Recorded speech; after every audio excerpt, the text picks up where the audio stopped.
Et bonjour les chapeaux de paille, on se retrouve aujourd'hui pour le deuxième mode de jeu, bataille entre équipages. Alors je voulais d'abord revenir sur les règles du mode histoire. J'ai remarqué quelques erreurs, je vais peut-être refaire la vidéo. Au niveau des erreurs, je vous invite donc à lire les commentaires que j'ai mis en dessous de la vidéo correspondante, où je vous indique les erreurs faites et les corrections. On se retrouve donc avec le mode bataille entre équipages, qui peut se jouer jusqu'à 6 joueurs là aussi, de 2 à 6 joueurs. Et qui va durer plus longtemps, de 45 à 90 minutes. Dans ce mode bataille entre équipages, on va pouvoir incarner un des 12 équipages de pirates que voici. On peut aussi choisir la marine. Et on va venir s'affronter sur cette map de One Piece pour acquérir des îles, acquérir des récompenses. Par exemple ici le fruit de Ace qui va rapporter 25 points de victoire. Affronter les adversaires des îles correspondantes et gagner là aussi des points de victoire. S'affronter entre équipages, si on tombe sur la même île, et ainsi être à la fin des 5, 7 ou 10 tours, celui qui a le plus de points de victoire. Topi Game nous invite à faire seulement 5 ou 7 tours quand on est 4 joueurs ou plus. On commence par la mise en place du terrain de jeu. Donc, comme vous avez pu voir dans la vidéo d'introduction, on vient disposer le terrain de jeu, les cartes attaque, défense, faiblesse, événements. On va venir mélanger les cartes missions contrairement au mode d'histoire. Mélanger aussi les cartes log pause qui ne serviront qu'au début de la partie. Disposer sur le côté tous les adversaires correspondant donc à la ligne. Je vous rappelle, les lignes A, c'est des adversaires moins forts que les lignes F. Sur le côté, on va disposer les membres d'équipage ainsi que les fiches bateau pour chacun choisir un équipage et la fiche bateau correspondant. Et ici la carte, on va venir mettre le fruit de Ace sur le Colisée, donc en E5, et mélanger toutes les autres cartes.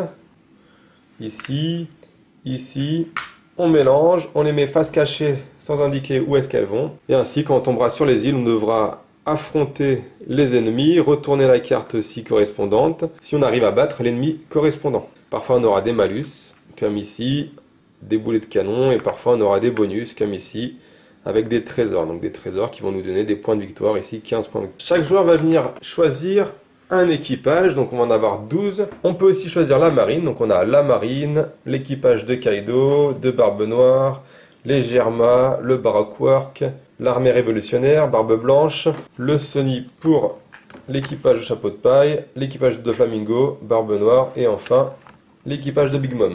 Donc petite parenthèse, déjà j'en ai pas trop parlé dans les autres vidéos, là on peut voir qu'une extension pourra très bien faire l'affaire dans les années qui vont venir avec d'autres équipages qu'on connaît déjà, l'équipage de Shanks par exemple. On va venir récupérer aussi les drapeaux correspondants qui vont venir être déposés sur les îles qu'on a remportées. Deux petits détails, donc si on prend les marines ici, on va venir mélanger les cartes et on va venir prendre 7 membres. Pour l'équipage de Chapeau de Paille, on ne peut jouer qu'avec l'équipage de Chapeau de Paille du Nouveau Monde. Donc ça nous fait 1, 2, 3, 4, 5, 6, 7, 8, 9, 10, 11 et 12 équipages. On vient tirer 4 cartes mission par joueur qui vont nous permettre de gagner des points de victoire en plus si la mission est réalisée. On vient piocher une carte attaque, une carte faiblesse, une carte défense par joueur et enfin une carte log pause pour savoir où on commence. Donc là par exemple, je commencerai au pays de Wano. Et pour finir la préparation du jeu, on va venir déposer les cartes bateau marine ici, 1, 2, 3, sur le plateau du jeu en lançant les dés comme sur le mode histoire. Hop. A3, je place mon bateau ici en A3. Et ainsi de suite. Comme dans tous les jeux, on fait un pierre-papier-ciseaux ou alors on fait un lancer de dés pour savoir qui commence la partie. Et on décide si la partie durera 5, 7 ou 10 tours. Donc, globalement, comment va se dérouler un tour de jeu? Le premier joueur lance les dés ici, qui vont lui donner les coordonnées de l'île où il doit se rendre. Le joueur correspondant aura le choix de se déplacer sur une case à côté de l'île indiquée par les dés. Exemple, je lance le dé, j'ai C6, mon bateau de Big Mom doit aller en C6, sauf si je n'ai pas envie d'aller sur cette île, je peux décider d'aller soit en B6, soit en C5, soit en D6. S'il y a un bateau de la marine sur la case, on vient tirer une case marine ici, et on envoie un membre de son équipage affronter le marine. Si on remporte la victoire, on garde la carte et on aura 8 points de victoire.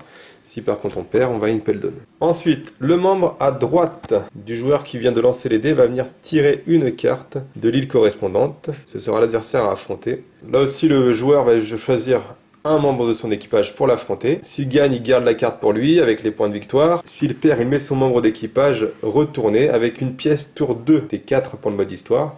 Et donc à chaque tour, il pourra mettre 1 et 0 et recommencer avec son membre d'équipage. Au niveau du combat, celui qui a tiré la carte, celui qui était à droite, va venir tirer en plus une carte attaque, faiblesse ou défense. Et si on a un fluide, il pourra tirer une deuxième carte. Si on remporte le combat, on va venir retourner la petite carte qui était sur l'île. On va venir déposer un drapeau de son équipage et venir déposer une carte, membre de son équipage, qui va venir garder l'île et qui affrontera d'autres membres s'ils arrivent sur la même case. D'avoir des drapeaux comme ça sur les îles, ça fait remporter 10 points de victoire à chaque début de tour. Et on vient prendre des jetons d'10 ici pour chaque île contrôlée. Donc pour indiquer quel membre est sur la case, on va venir mettre les jetons ici sur son membre retourné. Enfin, si on a gagné un combat, on vient piocher une carte attaque, une carte faiblesse ou une carte défense pour rajouter à sa main, à savoir qu'on ne peut avoir que 6 cartes dans la main et qu'il faudra donc se défausser des cartes en trop. Alors, les particularités. Si vous arrivez sur une île qui est déjà occupée par un autre équipage, vous devez affronter le membre qui a été posé sur l'île. Si vous perdez, vous recommencez à lancer les dés et vous partez sur une autre île. Si par contre vous gagnez, vous capturez ce membre d'équipage, le drapeau est enlevé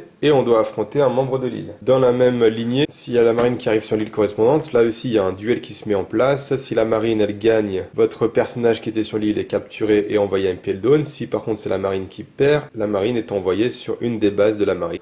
Enfin, on a une dernière règle qui est au bout du 2e, 4e, 6e ou 8e tour, la marine se met en mouvement, c'est-à-dire qu'on va venir déplacer les 3 bateaux de la marine avec les dés et on va venir tirer une carte événement par joueur au début de son tour. Donc ça fait pas mal de choses à voir. Je vais vous faire maintenant une vidéo simulation où je vais vous prendre l'équipage de Big Mom et l'équipage de Luffy.